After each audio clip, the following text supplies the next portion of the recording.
Hi, Brad Samuels here from Foundations, and welcome to today's chat. I wanted to just talk about something that's been coming up a lot for people all over the world, and it's always been a part of the world, and it's something that's been a big part of my own journey, and that thing is judgment, learning to overcome judgment, essentially, and move into a more harmonious place of non-judgment. And it really starts with the self, and everything works from the inner world, and it expands outwards. But one of the things I really realized about myself, a few years ago, really, but if you know me, I'm a very strong personality, and in many ways, a personality is just a synonymous word for the ego. I have a very strong ego, or I had one, or I've got a very strong attachment to the personality of myself. And one of the things that comes with having a strong personality is you take a strong position because you're certain of who you think you are. And with that comes the judgments of how the personality, in my case, Brad Samuels, how he thinks things should be and how he thinks things ought to be as opposed to the way that things are. And really, living a life of non-judgment is essentially living a life of acceptance of the way the world is. So I'm going to kind of paint a bit of a picture, and this video I'm going to, if you guys want to go through an exercise with me to help identify some of your own judgments in your life. But I'm going to start off by a little bit of a more overview, which we're going to work our way back down to the personality, the you and all your judgments. And like I said, one of the places that I found for myself is that I have been a very judgmental person for a lot of my life about what ought to be, how I think it should be. And it was only when I really start to get familiar with the nuances of my own personality that then I was like, oh, okay, this is boxing me into one particular point of view, which is only one limited perspective. A valid perspective, but not the perspective, right? It takes all of us to create the full consciousness, the full spectrum of experience, the full perspective. So one way to open this conversation is to talk about polarity and what is polarity. And so I'm going to start there. So polarity or duality in many ways is the place that we live. This is the world as we know it here. It's a place where there is pretty much infinite variation. There's the potential for everything, for anything. And with that comes the full spectrum, the light and the dark. And I'm a practitioner and I'm someone who's just begun over the last little while studying Taoism. And this is where the yin and the yang symbol comes from. So I'm going to introduce that here. But you've got, and you can't see it that well, but you've got the yang and the yin, or the light and the dark, or the good and the bad, or the up and the down, whatever way you want to put it. And there's an equal amount of each of them in this world, the material world, which means that there's an infinite potential for both sides. But the main thing to know about polarity is something that around this thing I called the pendulum theory.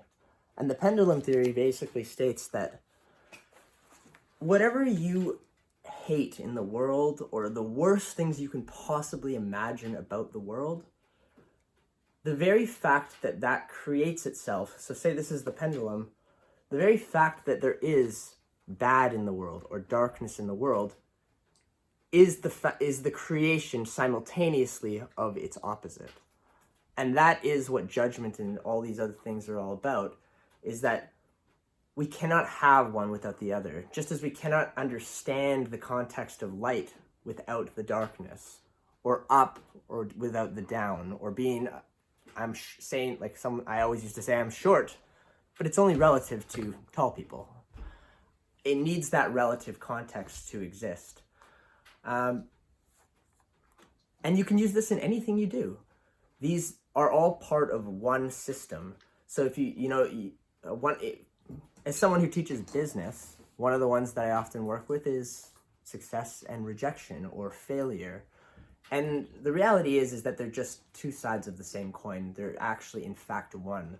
So to despise one and then love the other doesn't really make much sense in the greater context when you take a step back and look at the whole, because you can't really have success without the relativity of failure.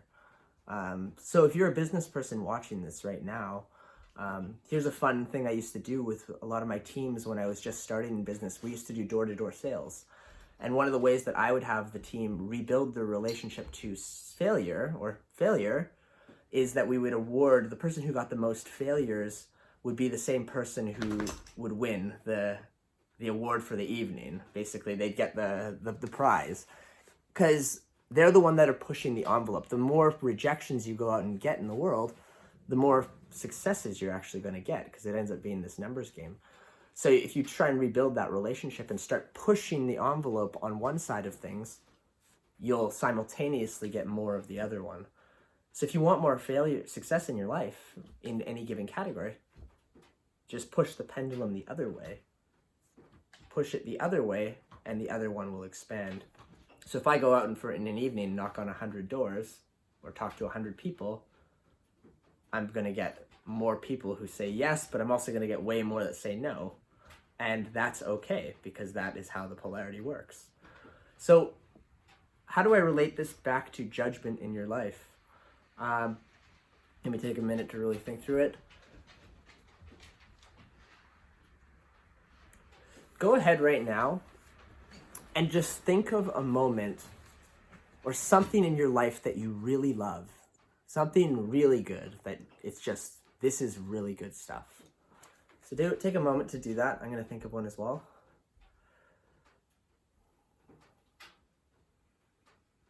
Okay, I've got one. So if you have one, think about all the reasons why that is good.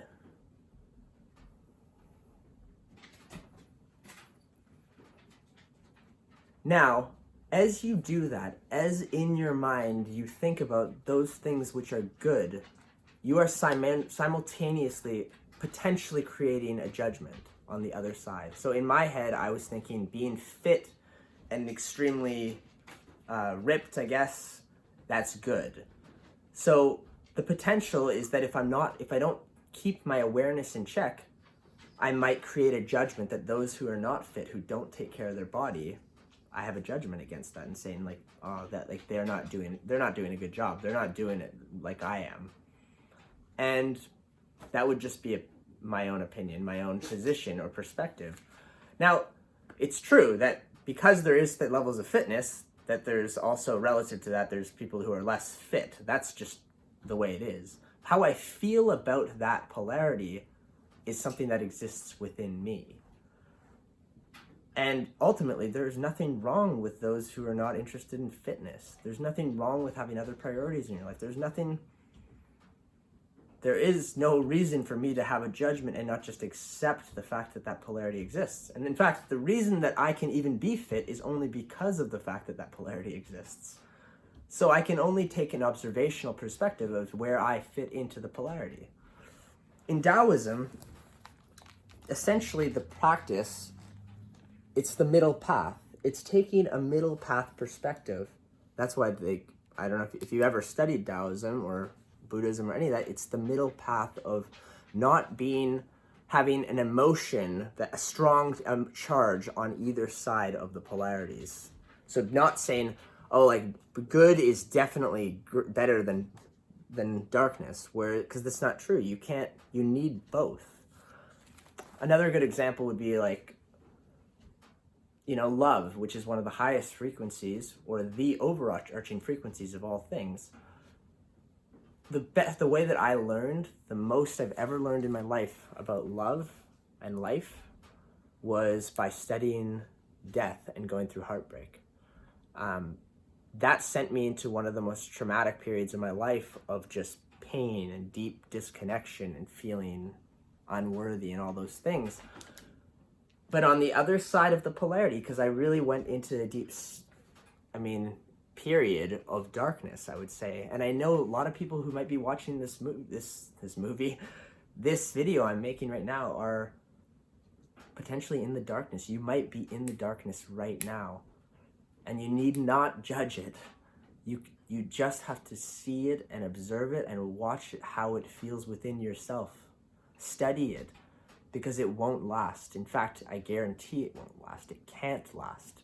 The only thing that is for sure is change. If you've ever, another part of Taoism is a book and a philosophy called the I Ching. And I Ching actually stands for, I Ching means change scripture, which means that it's the book of changes. And it's about the laws of the universe and how everything changes. Even the laws, the governing laws change if you give them enough time. So you will change no matter where you are. You don't need to make a judgment on it one way or the other. Observe where you are right now. And I know you might be in some deep darkness right now, but it's a fascinating thing to study, because on the other side of the pendulum is the exact opposite. And I think one of the really liberating, fascinating things to acknowledge when you're thinking of polarities or the pendulum theory or judgment is that whatever it is you study and hone into, the deeper into the darkness you go, the more potential there is for the opposite, the polar opposite. However, the deeper you go onto one polarity, the more difficult sometimes it is to come back to the other polarity.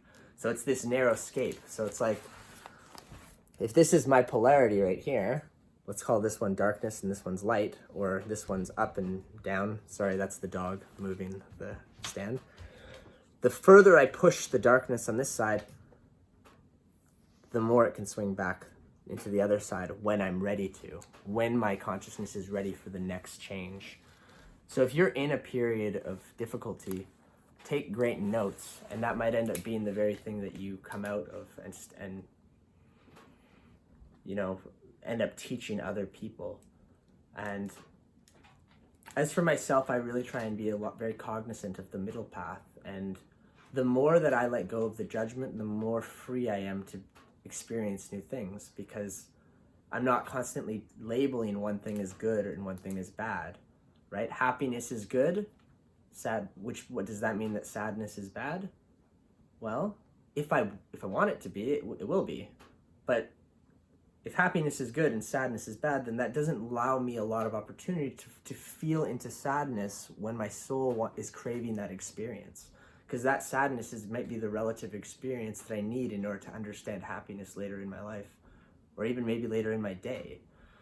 So as I've practiced this whole living a life of non-judgment, it's really liberated me to feel more and to not make one thing greater than other things, right? Or, you know, this is higher than this thing, because it's all relative. It's all on the spectrum, right? This is not, up here is not better than down here, because I couldn't even get here if I didn't have this step in the chain. So that's kind of what I wanted to say about non-judgment, is you don't need to do it. You don't need to do it.